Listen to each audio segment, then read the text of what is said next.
Good morning, everyone, and happy February 29th. This is what we call a leap day. It gets inserted not every 4 years, there's an exception on that. That means when you're trying to compute when is Easter or one of those holy days, you've got complex computations. I have a Python program that does Easter, which I could never have figured out, I don't think, on my own. I do talk about a lot of other things too. Wittgenstein, especially. We think about Wittgenstein because he showed us how we can think on and on and on about stuff that doesn't really have substantial existence, that's not out there as a thing. And we don't need it to be in order to talk about it and for meanings to have meaning. It's not like there's a one-to-one correspondence between the things we talk about and the things that are in the world. That was the older view that Wittgenstein kind of brought to a head, distilled it, and then rejected it in a way. Anyway, that's Wittgenstein, another philosopher. I linked them together, Bucky Wittgenstein. I'll tell you how in previous videos, you can say. So in the last video, I was talking about coronavirus and viruses in general and mentioning that that's been part of my curriculum for a while in terms of a jump-in place. And I showed you some mathematics there having to do with the generator on the left here, Python generator. This is my last YouTube. So this was a course at Reed College, pilot tested. My audience were kids, pretty young, right? Like, I would go through these slides in not great detail with them. I mean, some detail. It depends, actually. In some ways, I don't remember. But I'd like to continue sharing this. Now, not all bacteria have this long tail, and in fact, the coronavirus doesn't. But I would still call it a bacteriophage, right? Because, well, wait a minute. It doesn't take over bacteria.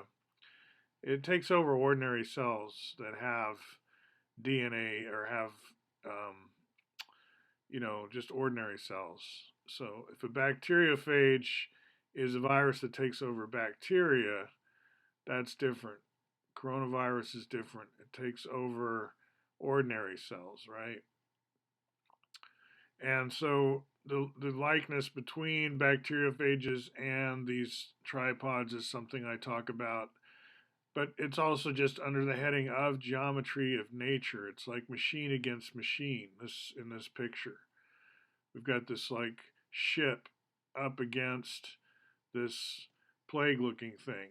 Now, you should remember the Spanish flu in World War I, how closely linked those two were, and how the mechanization of warfare was really freaking people out. The surreality of airplanes throwing bombs and stuff. I mean, people have been shocked by their worlds all along here. And I think H.G. Wells captured some of that in his War of the Worlds.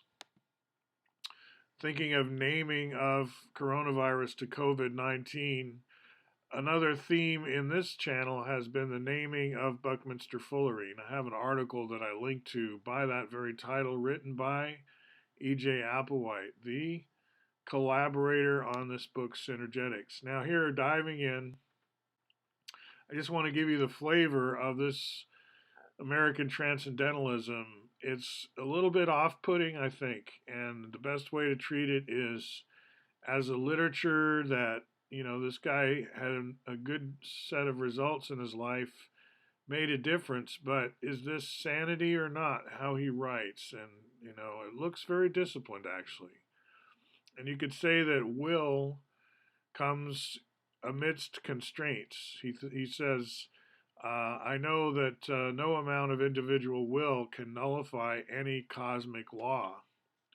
And as you scroll back in here, you realize that he's evolving his own invented language where his degrees of freedom aren't that many. He has 12 degrees of freedom at every turn of play, and those 12 really boil down to 6 because it's 2 in each of 6 directions. 6 times 2 is 12. And what is he talking about? I mean, you could really read this as just an encoding of certain geometric images as you read about philosophical topics like will or free will or degrees of freedom, which is what he prefers to talk about, and he likens life to playing chess. You could say this is about life, right? Because it's like he's giving a critique, for example, of humans. So far, man has dealt but meagerly and non comprehensively with his powerful planning capability. So far, he has employed only limited systems theory in special open edge systems. And then he gets critical about how things are too open ended, too infinite. It's true, when I first got to reading Bucky after 4 years at Princeton, one thing that stood out was the definite tone that he uses. So many uh, non caveat terms, like always, only. And he talks about universe as a closed, finite system. He's not an infinitist. The infinity that he has in practical sense is in the quadrillions of frequencies that he writes about. I'm just trying to give a sense of how disciplined the language is, and the linking of the 6 degrees of freedom to action, reaction, resultant. So look at this cute little picture. It's kind of a plump guy jumping from one boat to another, and that's the action. But as soon as he pushes off against boat number one, it starts to swivel that way, and once he lands in the back of boat number two, it starts going the other way. And then he shows another way that could go, like a different scenario of jumping. Here there's a little rowboat in between, something like that. So he jumps on that, and it's like this takes the place of leaping through the air in the earlier picture. And and he sails away, right? So the action is jumping on a littler boat, and then he's off in that direction, waving, and this boat's still turning. And we've got two different diagrams. You could say these are like force diagrams or action diagrams. But, what kind of movie making is this? What kind of storyboarding? I wouldn't call this like Newtonian physics, because that's all equal and opposite reaction, right? We'd have the push on the back of the boat would be equal and opposite to his jumping. And if it's going to go in a circle, that has to do with, the physics of angular momentum, conservation thereof. To integrate all of this three kind of components and talk about action, reaction, resultant, that is not how we would learn physics, right? So this is not, I would say, Newtonian physics or anything. And then he takes two of these action, reaction, resultants as zigzaggy and marries them together to get what he calls an event, right? So two of these events, a negative and a positive event, give a tetrahedron. Two such events, one positive, one negative, combine to form a tetrahedron. And then these would be the 6 directions that we're talking about. The fact that you can go either direction, forward or backward, along each edge of a tetrahedron. That's where we get then the 12 degrees of freedom of what? The vector equilibrium, as he calls it, or the sphere packing thing.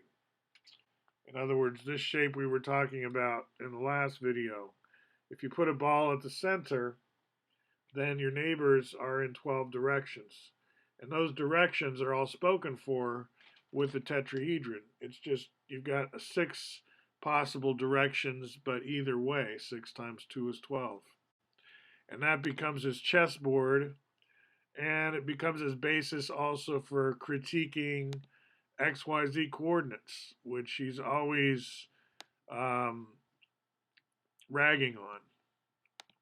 Though containing the frequently irrational and uneconomic XYZ dimensional relationships, universe does not employ the three-dimensional frame of reference in its ever most economical omni-rational coordinate system transactions. It's like, what are you doing, Bucky? You're like taking away our hard-numbered apparatus, the XYZ thing. That's how we do all our computing. And then what? Are you going to replace it with a word poem like this? That, it is internally, it feels consistent and disciplined, but does it feel right? In other words, I've seen critiques of this statement. For this reason, we don't want an exclamation point there, that's a typo. 12 is the minimum number of spokes you must have in a wire wheel in order to make a comprehensive structural integrity of that tool.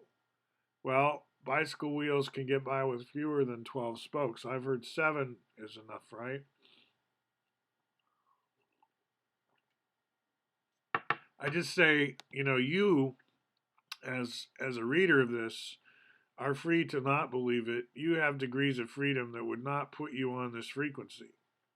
But I feel like he's chosen, his way of articulating his frequency, and we come up against Bucky here and have this relationship A to B. He's like a ball, I'm like a ball, and we're looking at each other, and I'm seeing his very articulated ball over there. And it's like, wow, you do have an interesting universe. And he does sort of take responsibility for his universe as really just his subjectivity, which includes all of what he's learned from others. But then he's a skeptic, he's a maverick. He filters out a lot of what people say as awkward. And this goes back to his life story. I'll recommend a bunch of YouTubes on that. Just go search, in other words, some of these interviews and so on, where he's clear about how he tried at first to learn how to think as the people around him taught him to. They told him, shut up, listen to me, really, basically. And he tried that for a while and got suicidal at the end of the day and decided he would do his own thinking, as he tells it. And this is what he comes up with over the next 50 years or so. This gets refined. And Applewhite, our CIA friend, he's tracking Bucky, and it's like let me be clear about Ed, that he was a friend.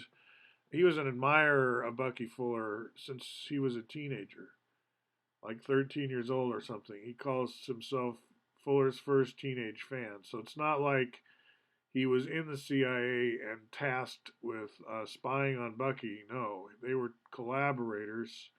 And Fuller was in the military industrial establishment. He did.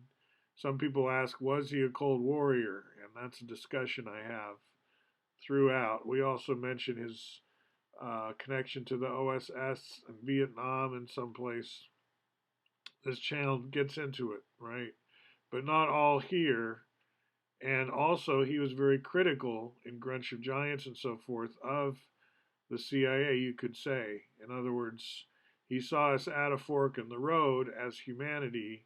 We have a choice, we have free will, and we have to sort of exercise our freedoms. And let's finish with this paragraph because it echoes something in Grunch of Giants. If you want to read that book, in a lesser way, will becomes operative when the individual finds himself in terminal peril and has only seconds to pull out of a tailspin when he becomes cool. That is, when he discovers swiftly which of the alternative moves can save him and exercises his will to execute the survival procedures. So that's kind of the way he writes, right? That paragraph echoes very much what's in Grunch of Giants. And the cool is where we get cold. Cold from Cold War. We don't we don't lose it, go hot. We don't become hotheads. We don't go nuts. We stay cool and exercise our free will. See, that's the way Bucky wants to think. And it is kind of a cooling language, I would say. It's like this is what turns off the humanities people. They're like, I'm not going to read this because there's no passion in it. But actually, there is. There's a lot of polemics, a lot of, I would say, in geek terms, this is a highly opinionated language. Like, and we say that with admiration, like for Ruby on Rails. Synergetics is on Rails, very much a Rails kind of thing. Cosmic principles, Rails, and then there's all these trains.